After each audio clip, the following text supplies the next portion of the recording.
역대 최고 실적을 기록한 기업이 수천 명을 해고했습니다.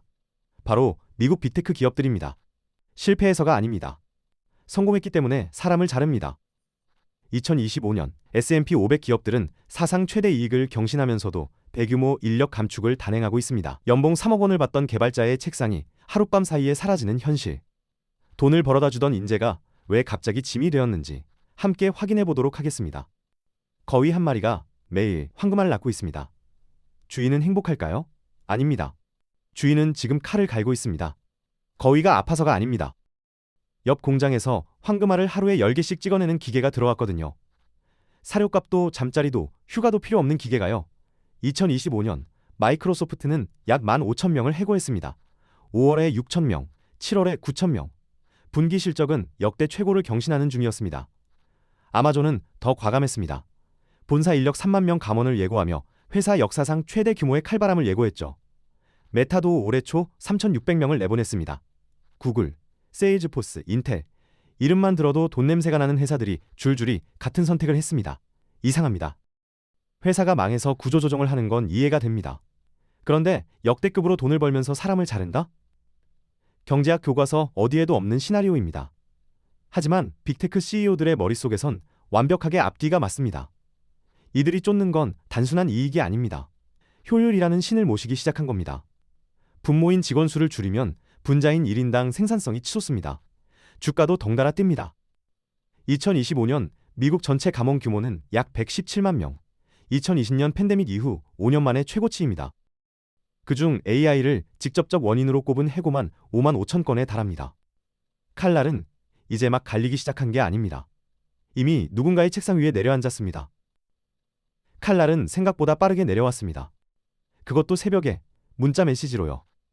2025년 10월 아마존 직원들은 이른 아침 2건의 문자를 받았습니다. 사무실에 오기 전에 이메일을 확인하세요. 출근했더니 출입증이 작동하지 않는 굴욕을 막기 위한 회사의 배려였죠. 틱톡에서 팔로워들과 아침 달리기를 하려던 한 직원은 그 자리에서 해고 사실을 알게 됐습니다. 달리기를 마치면 갈 직장이 없네요. 모리셔스에서 휴가 중이던 다른 직원은 아직도 충격에서 벗어나지 못했다고 털어놨습니다. 연봉 3억, 4억을 자랑하던 실리콘밸리의 엘리트들. 이들의 링크드인 프로필엔 이제 초록색 오픈투워크 배너가 붙어 있습니다. 2025년 1분기 국내 IT업계 채용 공고는 전년 대비 13.4% 감소했고 신입 개발자 채용은 18.9%나 줄었습니다. 세일즈포스의 마크 베니오프 CEO는 올해 초 2025년은 회사 역사상 처음으로 소프트웨어 엔지니어를 더 이상 충원하지 않는 해가 될 거리라고 선언했죠.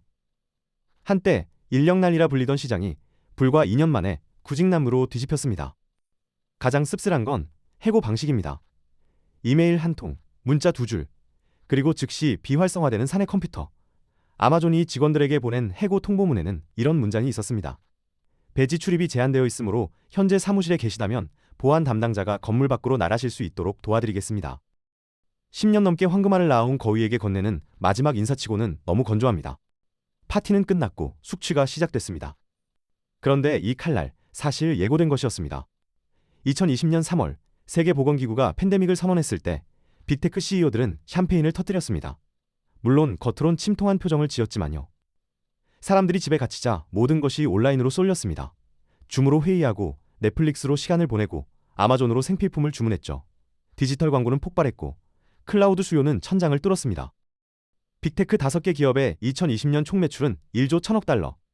네덜란드, 스위스, 터키, 사우디아라비아의 GDP를 합친 것보다 컸습니다.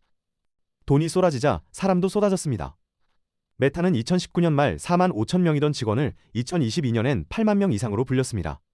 구글 모기업 알파벳은 11만 9천 명에서 19만 명으로, 아마존은 80만 명에서 150만 명으로 몸집을 키웠죠. AI, 메타버스, NFT, P2E, 유행하는 키워드마다 팀이 생겼고 팀마다 수백 명씩 뽑았습니다.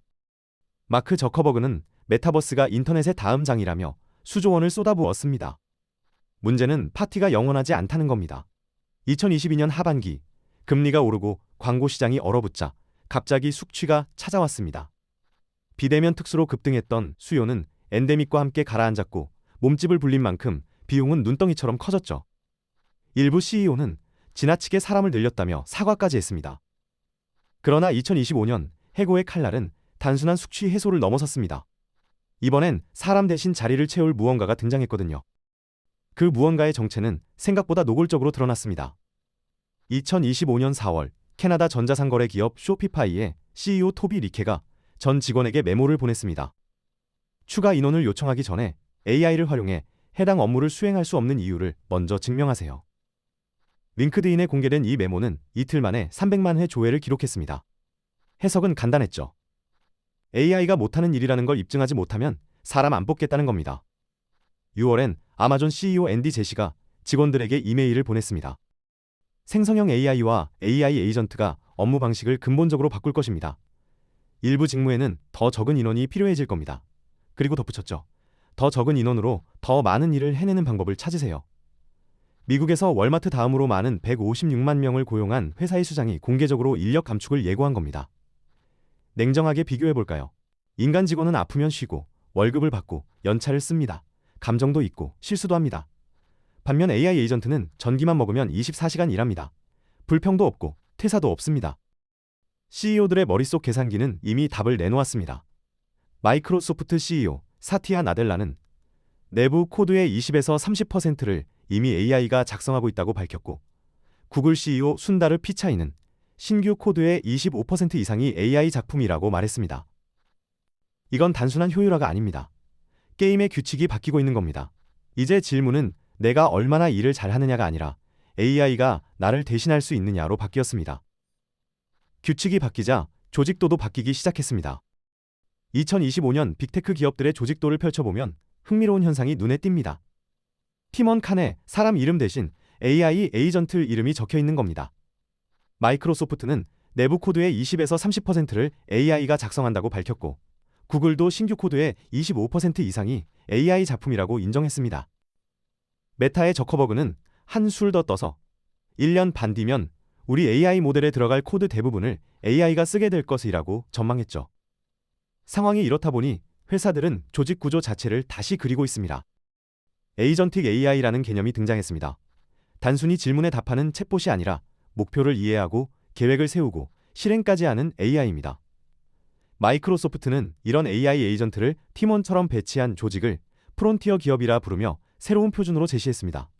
심지어 최고 에이전트 책임자라는 새로운 직함까지 등장했죠. 이건 영화 속 이야기가 아닙니다. 이미 IBM은 IT 지원 업무에 AI 에이전트를 투입해 직원 문의 해결 속도를 대폭 높였고, 구글은 여러 에이전트가 협업하는 플랫폼을 선보였습니다. 기존에 팀장 1명이 주니어 개발자 5명을 이끌던 구조가 팀장 1명이 AI 에이전트 5개를 지휘하는 구조로 바뀌고 있는 겁니다. 숫자로 보면 더 선명합니다. 2025년 전 세계 기술 업계에서 약 24만 5천 건의 정리 해고가 발표됐습니다. 미국만 따지면 11월까지 117만 건이 넘습니다. 빅테크 15개사의 신입 채용은 2019년 대비 50% 이상 급감했고, 2년 미만 경력자 채용은 그보다 더 가파르게 줄었습니다. 조직도의 빈칸은 점점 늘어나고 있습니다. 문제는 그 빈칸을 채우는 게 더 이상 사람이 아니라는 겁니다. 빈칸은 숫자로도 확인됩니다. 그리고 그 숫자들은 꽤 불편합니다. IMF는 전 세계 일자리의 40%가 AI의 영향을 받을 것이라고 전망했습니다. 선진국만 따지면 60%입니다. 골드만삭스는 생성형 AI가 전 세계적으로 3억 개의 정규직 일자리를 자동화 위험에 노출시킬 수 있다고 분석했죠. 맥킴지는 2030년에서 2060년 사이에 모든 인간의 업무가 자동화될 수 있다고 내다봤습니다. 숫자만 보면 영화 터미네이터가 다큐멘터리처럼 느껴집니다. 더 충격적인 건 AI를 만드는 사람들의 예측입니다. 2025년 5월 엔스로픽 CEO 다리오 아모데이는 인터뷰에서 폭탄을 터뜨렸습니다. 향후 1년에서 5년 내에 AI가 초급 사무직의 절반을 대체할 수 있습니다. 미국 실업률이 10에서 20%까지 치솟을 수 있어요. 기술, 금융, 법률, 컨설팅, 안전하다고 믿었던 화이트 칼라 직종들이 칼날 위에 올라선 겁니다. 아모데이는 덧붙였습니다. 암이 치료되고 경제가 연 10% 성장하며 예산이 균형을 이루는 세상. 하지만 20%의 사람들은 일자리가 없습니다. 장밋빛 미래와 잿빛 현실이 공존하는 기묘한 시나리오죠. 이 경고가 무거운 이유는 발언자의 정체 때문입니다. 아모데이는 AI 챗봇 클로드를 만든 회사의 수장입니다. 자기 제품이 일자리를 없앨 수 있다고 솔직히 인정한 거예요. 대부분의 사람들이 이런 일이 곧 일어날 것이라는 사실을 모르고 있습니다. 국회의원들은 이해하지 못하거나 믿지 않고 CEO들은 말하기를 두려워합니다. 기술의 생산자로서 우리는 다가올 일에 대해 솔직해야 할 의무가 있습니다. 물론 반론도 있습니다. 엔비디아 CEO 젠슨 황은 그의 주장 대부분에 동의하지 않는다며 정면 반박했죠. 기술이 발전하면 일부 일자리는 사라지겠지만 새로운 일자리가 더 많이 생겨날 것이라고요. 낙관론과 비관론이 충돌하고 있습니다. 문제는 어느 쪽이 맞든 지금 준비하지 않으면 늦는다는 겁니다. 그렇다면 질문을 바꿔보죠. 낙관론이 맞든 비관론이 맞든 우리는 어떻게 해야 할까요? 세계경제포럼은 향후 5년 내 근로자 핵심 기술의 44%가 변화할 것이라고 예측했습니다. 링크드인은 2030년까지 대부분 직업에서 사용하는 기술의 70%가 바뀔 것이라고 분석했고요. 지금 배운 기술이 5년 뒤에도 유효할 거라는 보장은 없습니다. 하지만 뒤집어 생각하면 지금부터 준비하면 5년 뒤 완전히 다른 사람이 될 수 있다는 뜻이기도 합니다. AI 시대에 살아남는 사람들은 크게 세 부류로 나뉩니다. 첫째, AI를 직접 만드는 사람. 둘째, AI를 능숙하게 다루는 사람. 셋째, AI가 대체하기 어려운 일을 하는 사람. 세 번째가 의외입니다. 배관공, 전기기사, 용접工같은 숙련 기능직이 여기에 해당합니다.